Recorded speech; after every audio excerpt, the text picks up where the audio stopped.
The question of how and why the United Nations is the crux of the great conspiracy to destroy the sovereignty of the United States and the enslavement of the American people within a UN one-world dictatorship is a complete and unknown mystery to the vast majority of the American people.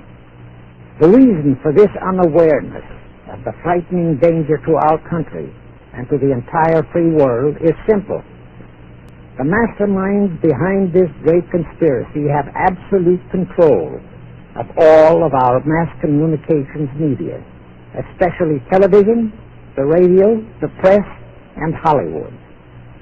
We all know that our State Department, the Pentagon, and the White House have brazenly proclaimed that they have the right and the power to manage the news, to tell us not the truth, but what they want us to believe. They have seized that power on orders from their masters of the great conspiracy.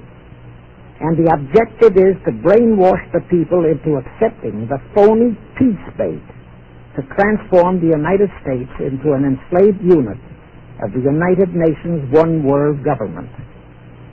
First of all, bear in mind that the so-called UN police action in Korea, fought by the United States, in which 150,000 of our sons were murdered and maimed, was part of the plot, just as the undeclared by Congress war in Vietnam, in which our sons are dying, is part of the plot, just as the plot against Rhodesia in South Africa, in which our sons will be dying, is part of the UN plot.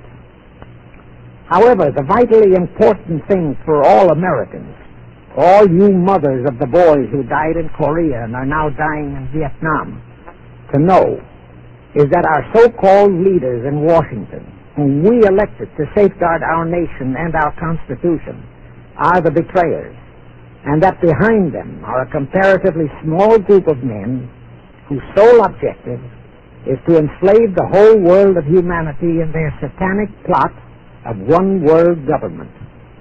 Now, in order to give you a very clear picture of this satanic plot, I will go back to its beginning, clear back in the middle of the 18th century, and name the men who put that plot into action, and then bring you down to the present, today's status of that plot.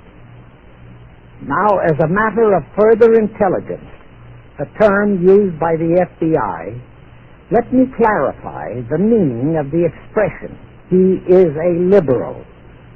The enemy, meaning the one-word conspirators, have seized upon that word liberal as a cover-up for their activities. It sounds so innocent and so humanitarian to be liberal. Well, make sure that the person who calls himself a liberal or is described as a liberal is not in truth a red. Now then, this satanic plot was launched back in the 1760s when it first came into existence under the name of the Illuminati.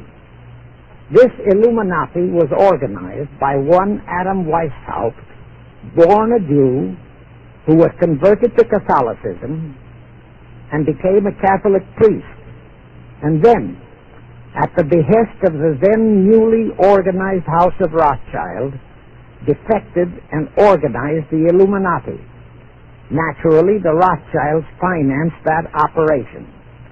And every war since then, beginning with the French Revolution, has been promoted by the Illuminati, operating under various names and guises.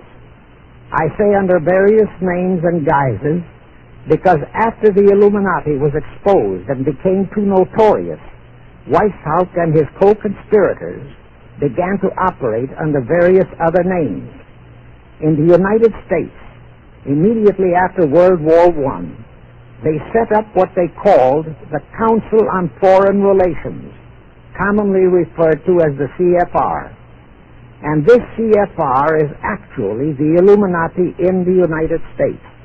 And its hierarchy, the masterminds in control of the CFR, to a very great extent, are the descendants of the original Illuminati conspirators.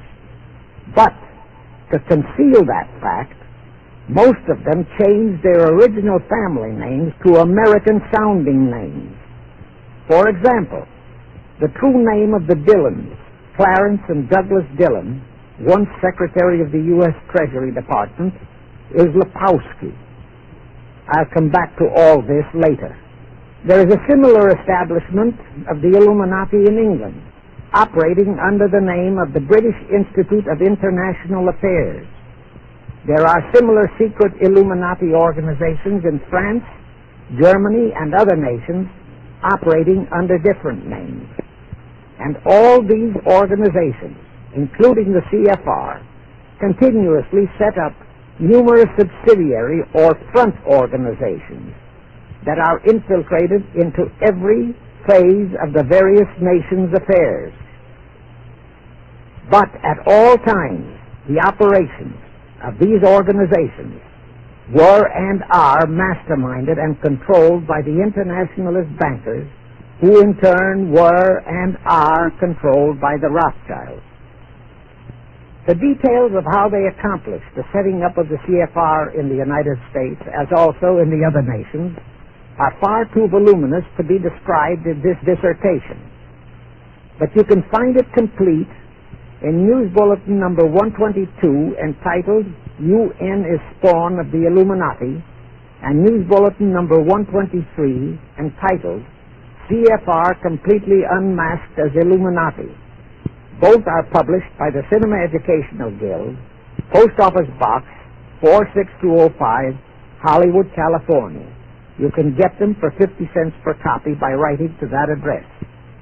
Those news bulletins reveal the names of the original founders of the Illuminati and the Americanized names of their descendants in the present CFR. Now I'll go back to the activities of the original Illuminati conspirators. As revealed in News Bulletin number 122, one branch of the Rothschild family had financed Napoleon.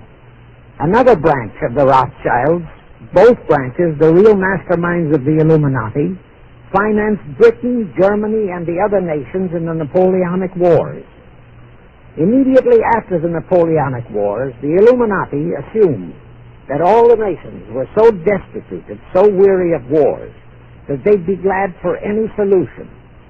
So the Rothschild stooges set up what they called the Congress in Vienna, and at that meeting they tried to create the first League of Nations, their first attempted one-world government, on the theory that all the crowned heads of the European governments were so deeply in debt to them that they would willingly or unwillingly serve as their stooges.